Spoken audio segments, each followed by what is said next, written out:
The magic. Day 8. This is my favourite subject. Food. Food and drink. Now we're going to start off with water because without water, none of the plants would grow and none of the animals who eat the plants would be alive.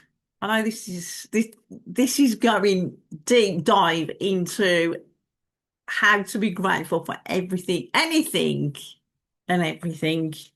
Because just think if you didn't eat for a long time, do you get grumpy? I get extremely grumpy now. Anyway, so you know that you feel weak and wobbly, you shout at everybody, just give me some food. If you give me some food, I'll be fine, but then I'll stop being grouchy. So you've got to be grateful for when you eat. For example, I just had a banana and I thought, oh, thank you for my banana. You're supposed to eat it slowly, and I'll go, you're supposed to eat it slowly. So you have to feel the texture of everything that you eat. So, for instance, a banana is like sweet and the and banana flavored. I don't know how to describe the texture because it's just soft in your mouth. But if you eat in a packet of crisps, it's totally different texture.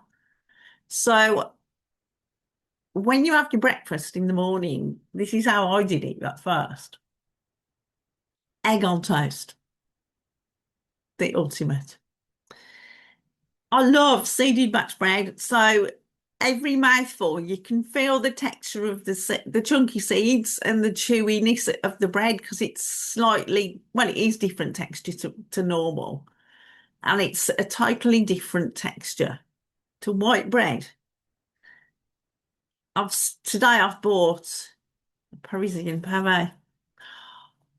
Can't wait to eat that because again, that's another treat. And just imagine where, so the flour to make the bread came from the field. So they have to pick the wheat to get the flour and it has to go in this mill. Then it's transported and put into, say, bags of flour. Then it goes to the supermarkets and the bakeries. Then they make all the bread in the ovens. Who made the ovens? This could go on forever. Who made the ovens? How many men made the oven? There was the man who invented the oven. There was the metal workers who make the metal. There was, I don't know how you make an oven, but whoever assembled the oven. So you make loads of ovens in the factory, then you've got to take it to the oven shops.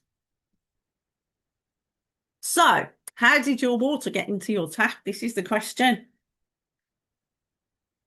How many people, for example, how many pipes does it take to get from over there to in your little house?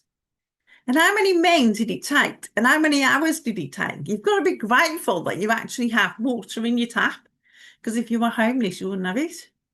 Imagine if you couldn't have a bath. Oh, I can't live without my baths. Showers, yes. Baths, no. So water's very important and it nurtures everything. And that's the basis for everything. So you've got to think of random things and how did it get into my house, like the settee, the lights, the electricity. You can go off at a tangent of every single thing in your house. How did how did this dress get here? How did they make the green colour? How did they make this silver necklace? Jane Corey is brilliant. You can go on and on and on. Choose one thing and go on a rampage. I was just showing you how to do it. So the extra bits, wait a minute. So when you're, oh, apparently, when you're grateful for food and water, it just doesn't affect your life. It also impacts the world's supply. How about that then? So if everyone is grateful, nobody would be hungry in Africa or whatever country that they're in that. So, in addition, your gratitude for food and water keeps the magic continuing in your life. And it will weave its glorious golden thread through everything that is dear to you, everything that you love, and everything that you're dreaming of. So, everything in your house you can be grateful for. The icing on the cake, I've done this before actually. If you've got a plate of food in front of you, or a sandwich, or a banana, or some strawberries, some fruit, some ice cream, pretend to sprinkle some magic dust on it and bless it. That is, that makes it work even, well, with some people, it will work even better. So, what are you grateful for? What did you have for your breakfast? What's your favourite food? Can you describe the textures? Can you describe the taste? For instance, lasagna would be the mincemeat with tomatoes and the herbs, the Italian feel, and the actual lasagna. That's just a comfort food for me. Go and have fun with this, guys. Don't forget to do your 10 things that you're grateful for and your gratitude rock at night. And I have started a community, put it in the description of the video. Come and join me, and I'll see you on the next video. Bye.